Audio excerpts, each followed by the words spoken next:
Hello everybody.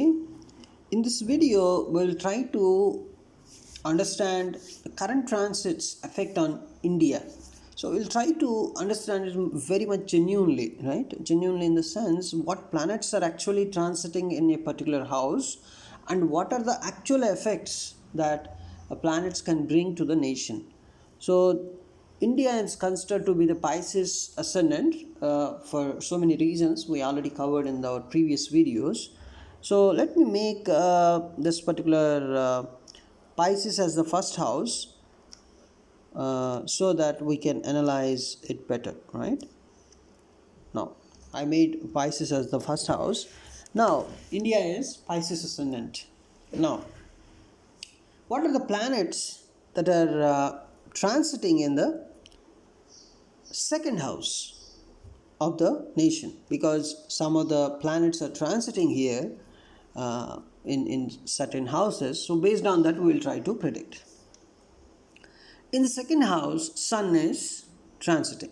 So what is second house? Basically, second house is the financial status of a country, right? The financial condition, the resources of a country, the food resources or whatever. So as Sun is in the second house, what it represents, the earning power of the nation is good basically, because Sun is transiting, but I will tell you it is afflicted, right, because of Rahu.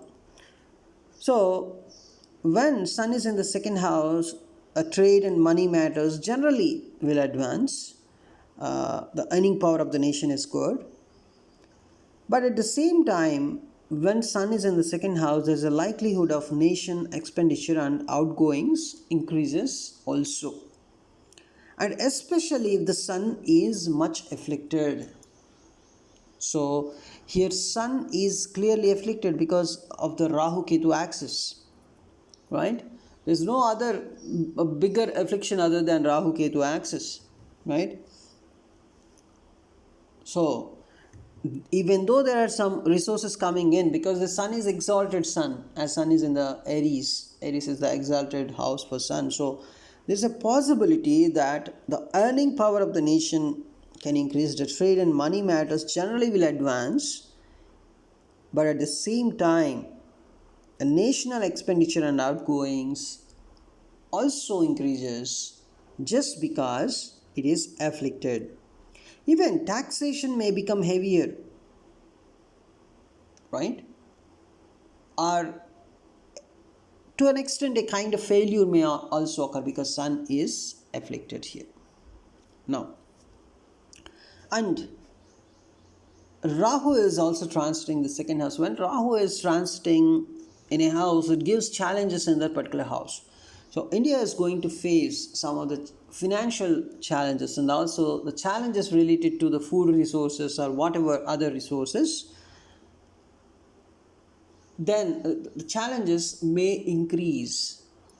So the people may find it very difficult to earn, even the government, right? And what about the other planets? If you see, Mercury is also transiting. So what happens when Mercury is in the second house generally? Mercury generally indicates a financial gain for businesses and professions connected with literature, education, or science. So discussions on finance in parliament or the country is a continuous thing. The revenue and trade benefit, new laws or regulations affecting the revenue or money matters, financial matters or regulations connected with railways, right? It can be means of transit even, but if you see, it is also afflicted. Mercury is also afflicted because of the Rahu Ketu axis. So when is Mercury is afflicted, the financial matters can be unfortunate, involve to an extent some kind of loss or frauds, thefts or forgeries, right? This can take place. A revenue may fall, stocks and shares fluctuate and suffer from some kind of false reports as well, right? Banks, right, different banks related to the nation may also, uh, the conditions may fluctuate. That is the general behavior when Mercury is transiting in the second house. If this Rahu is not present here, then it can be very good, right? But it's not the case here. The Rahu Ketu axis is clearly afflicting a Sun and Mercury, but still it's a kind of you know a kind of difficult situation, but at the same time surviving situation also, because Sun and Mercury are present. Sun is very much exalted. Now, another important thing is Venus. Venus is transiting the third house of the country now, currently. So, what happens when Venus is in the third house? See, it's fortunate for railways, pleasure excursions, increase of traveling, benefit to education, increase of publications connected with art or music or novels. It can be, as long as Venus is in the third house, India can maintain kind of some kind of healthy relationships with the other countries. So when this Venus is out of this third house, then you can expect, if there is any problem with the other nations, that will erupt. So as long as Venus is in the third house, it may try to do well. If you see when Venus will go from here, just Venus will go uh, from here very soon, right? It will move away from here just on, just tomorrow it will move away, just today sometime, right? So but tomorrow you may expect, from tomorrow onwards, this particular Venus is moving out of this one, out of the third house. So any kind of relationship issues, right, with the other planetary positions may impact, right? So as long as Venus is, that's why you see, as long as Venus is transiting in the third house, even Vande Bharat train inaugurations, this kind of things also happened, right? Now let's try to understand Martian impact. Mars is fourth house, it's transiting.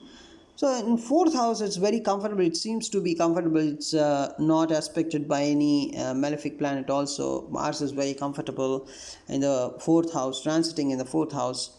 So it's free from any kind of affliction here. Of course, it's not aspected by any benefic also. That is also noted. So it generally imparts energy and activity to the affairs of the country, and it is fortunate for the nation and government. That is a thing, and any mark, some national success or achievement can also be noted. So military affairs attract attention, and some change or advance may be made. So recruiting popular people in the military, even the battleships are launched. Even if India goes war, it can gain success because right, Mars is in the fourth house. So it's very very strong there.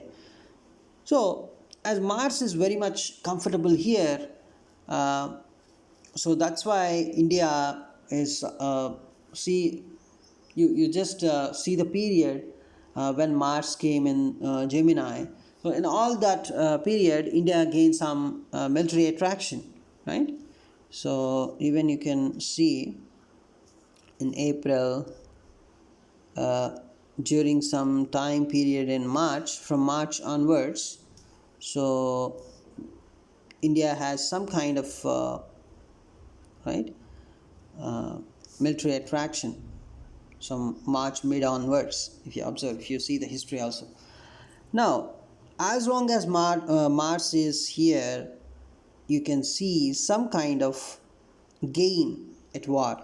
But as Mars will go out of this one, you may not may not predict something great, right? So I will see.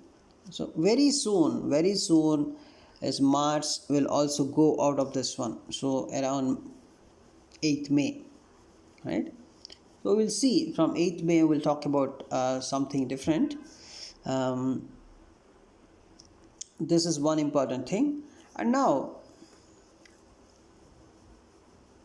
Jupiter, let's try to understand the next planet, Jupiter. As Jupiter is transiting the second house, as Jupiter is in the second house, is generally speaking, if it is not afflicted, what happens? Let us say Rahu Ketu are not present, then it's fortunate for all money matters and the wealth of the country. The revenue increases, trade and commerce improve, taxation may be uh, uh, very comfortable for the people.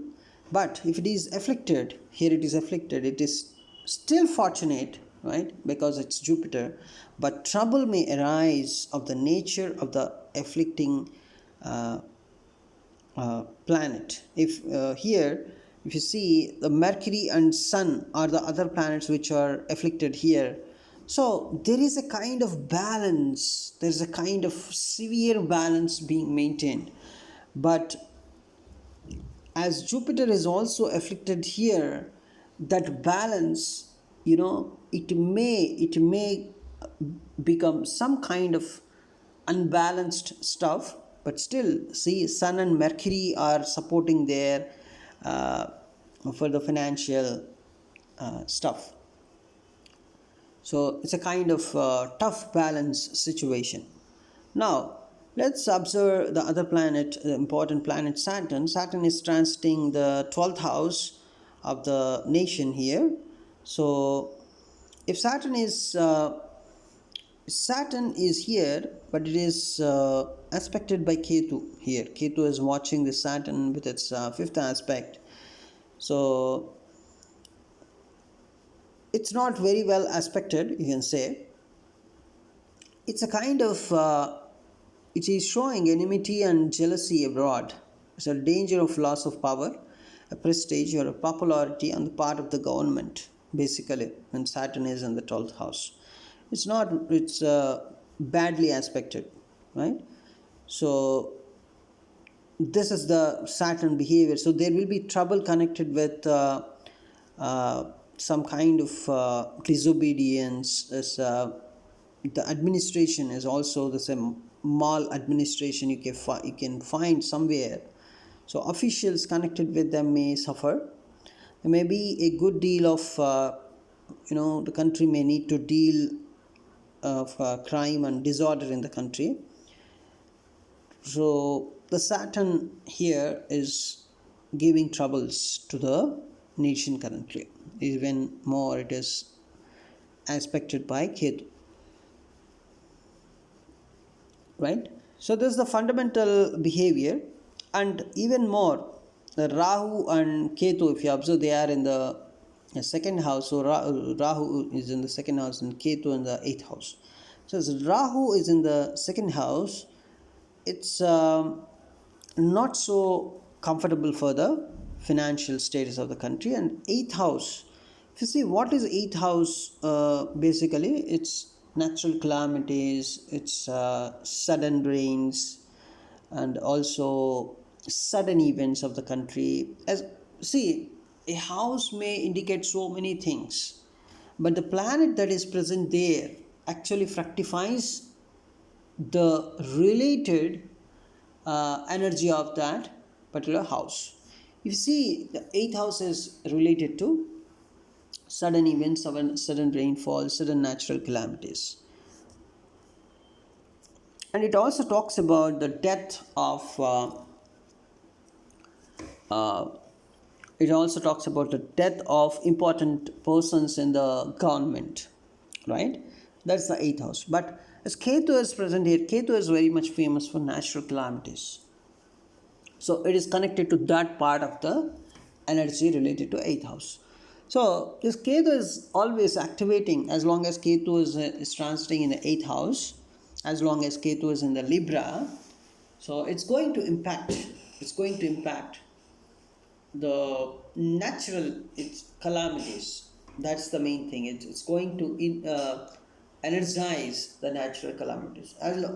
Once Ketu is leaving that Libra, India may have some kind of relief from natural calamities.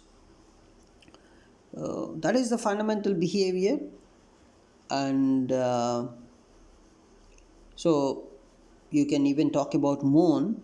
That moon changes every sign every 2 days, so it may not play a very vital role, but still, if you want to analyze for today, as moon is transiting the sixth house. Basically, sixth house is related to the public health, uh, and also different services, civil services that a country generally get, right? So you can clearly understand it's seen by the Rahu with its fifth aspect, so it may not be a very good moon here, but generally, if it generally promotes prosperity and contentment, right? uh, it's fortunate for businesses, factories, large undertakings employing labor, the people working in the general government services, the government servants. It's generally, it gives good things for them, but at the same time it is afflicted because of the Rahu's uh, fifth aspect, but it's not so severely afflicted. So it's a kind of see, if it is completely afflicted, this particular moon is very much afflicted, then there are some chances of strikes, unemployment, hardship among workers, health of the country will suffer, right? Um Foods are very much the general services, if you want to buy food, it may be very very costly. Such kind of events, foods are very dear, you generally say. So even you can see a kind of trouble in navy, right? So it may not be very much high, the affliction. So there is a balance again, right?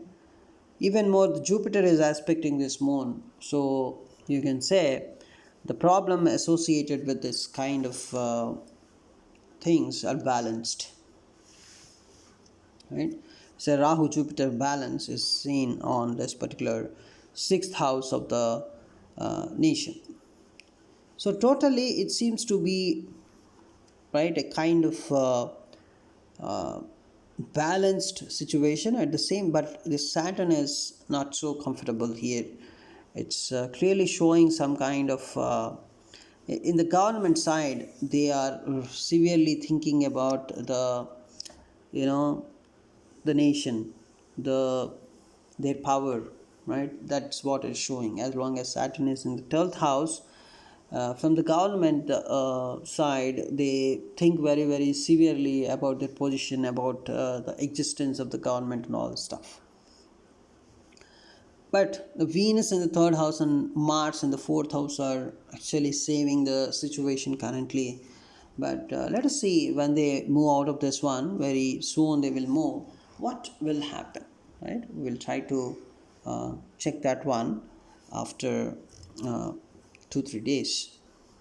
Thanks for watching this video.